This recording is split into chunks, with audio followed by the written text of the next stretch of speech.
IT. നഗരമായ ബംഗളൂരുവിൽ ദീർഘകാലമായി കാത്തിരുന്ന സബർബൻ ട്രെയിൻ പദ്ധതിക്ക് വേഗം നൽകുന്നതിനായി സംസ്ഥാന സർക്കാർ വിവിധ ശ്രമങ്ങൾ തുടരുന്നതിനിടെ പ്രധാനമന്ത്രി നരേന്ദ്രമോദിയുടെ നേരിട്ടുള്ള ഇടപെടൽ ഉണ്ടായതായി റിപ്പോർട്ടുകൾ പുറത്തുവരുന്നു.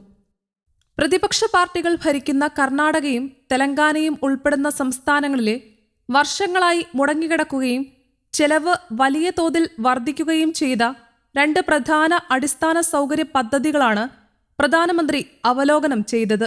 2025 ഡിസംബർ 31 ഈ രണ്ട് പദ്ധതികളുമായി ബന്ധപ്പെട്ട അവലോകന ചർച്ചകൾ നടന്നത്.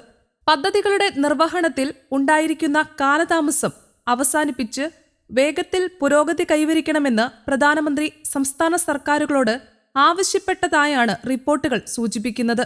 ഈ അവലോകനത്തിന്റെ ഭാഗമായി പ്രധാനമന്ത്രി ചർച്ച ചെയ്ത് ബംഗളൂരു സബർബൻ റെയിൽവേ പദ്ധതി കൂടാതെ തെലങ്കാനയിലെ J Chokka Rao Devadula lift irrigation സ്കീമുമാണ്. ഐ.ടി. നഗരമായ ബംഗളൂരുവിന്റെ ഗതാഗത സംവിധാനങ്ങൾക്ക് പുതിയ കരുത്തു പകരുമെന്ന പ്രതീക്ഷയോടെ മുന്നോട്ടുവെച്ച ബംഗളൂരു സബർബൻ റെയിൽവേ പദ്ധതി കഴിഞ്ഞ 4 പതിറ്റാണ്ടുകളായി ചർച്ചകളിൽ മാത്രമായി തുടരുകയാണ്. 2020 കേന്ദ്ര സർക്കാർ അംഗീകാരം നൽകിയ ഈ പദ്ധതി 2023 പൂർത്തിയാക്കണമെന്നായിരുന്നു ആദ്യ ലക്ഷ്യം. എന്നാൽ വിവിധ സാങ്കേതികവും ഭരണപരവുമായ തടസ്സങ്ങളാൽ പദ്ധതി ഇതുവരെ പൂർത്തിയാകാതെ തുടരുകയാണ്. നഗരത്തെയും നഗരപ്രദേശങ്ങളെയും കൂടാതെ കെമ്പഗൌഡ അന്താരാഷ്ട്ര വിമാനത്താവളത്തെയും ബന്ധിപ്പിക്കുന്ന 148 കിലോമീറ്റർ ദൈർഘ്യമുള്ള ഈ റെയിൽവേ ശൃംഖല ദിനംപ്രതി രൂക്ഷമായ ഗതാഗതക്കുരുക്കിൽ അകപ്പെടുന്ന ബംഗളൂരുവിലെ ജനങ്ങൾക്ക് വലിയ ആശ്വാസമാകും എന്നായിരുന്നു വിലയിരുത്തൽ. എന്നാൽ കാലതാമസം മൂലം പദ്ധതിയുടെ ചെലവ് 15,767 കോടി രൂപയിൽ നിന്ന് 16,876 കോടി രൂപയായി ഉയർന്നതോടെ ഏകദേശം 1,020 കോടി രൂപയുടെ അധിക ബാധ്യതയാണ് സർക്കാരിന് ഏറ്റെടുക്കേണ്ടി വന്നത്.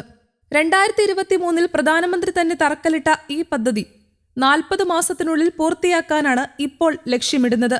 പദ്ധതി പൂർത്തിയായാൽ പ്രതിദിനം ഏകദേശം 10 ലക്ഷം യാത്രക്കാർക്ക് ഇത് പ്രയോജനപ്പെടുമെന്നാണ് കണക്കാക്കുന്നത്.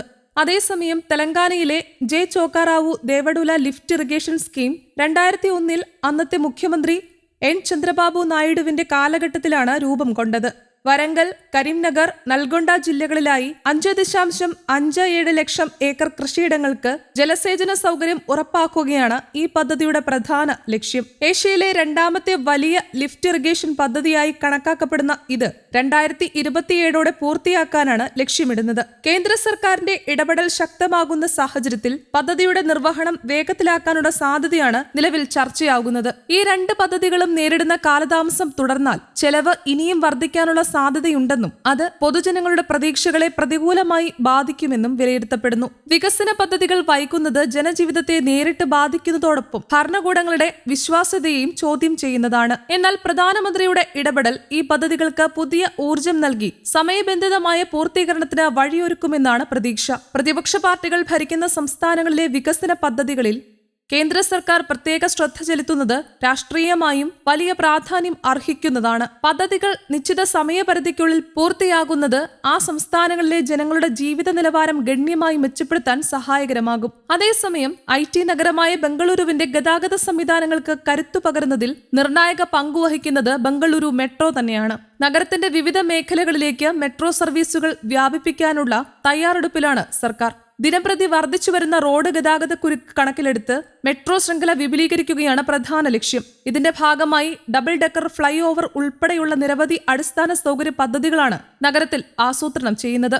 നമ്മ മെട്രോയുടെ വികസനം തുടരുന്നതിനിടെയാണ് പ്രധാനമന്ത്രിയുടെ സാമ്പത്തിക ഉപദേശക സമിതിയുടെ പുതിയ പഠനം ശ്രദ്ധേയമാകുന്നത്. ബംഗളൂരു മെട്രോ ലൈനുകൾക്ക് സമീപം താമസിക്കുന്നവരുടെ ഗാർഹിക വായ്പകളുടെ തിരിച്ചടവ് ഗണ്യമായി മെച്ചപ്പെട്ടതായും സ്വകാര്യ വാഹനങ്ങളുടെ ഉപയോഗം കുറയുന്നതായും പഠനം വ്യക്തമാക്കുന്നു. വീട് വായ്പകളുടെ വിശദമായ ഡാറ്റ വിശകലനം ചെയ്താണ് ഈ പഠനം നടത്തിയത്. മെട്രോ സൗകര്യം ലഭ്യമായ പ്രദേശങ്ങളിൽ സ്വകാര്യ വാഹനങ്ങളുടെ രജിസ്ട്രേഷൻ കുറയുകയും അതിലൂടെ ഗതാഗത ചെലവ് കുറയുകയും സാമ്പത്തിക സ്ഥിരത വർദ്ധിക്കുകയും ചെയ്തതായി റിപ്പോർട്ട് ചൂണ്ടിക്കാട്ടുന്നു. News desk Kerala Kaumudi.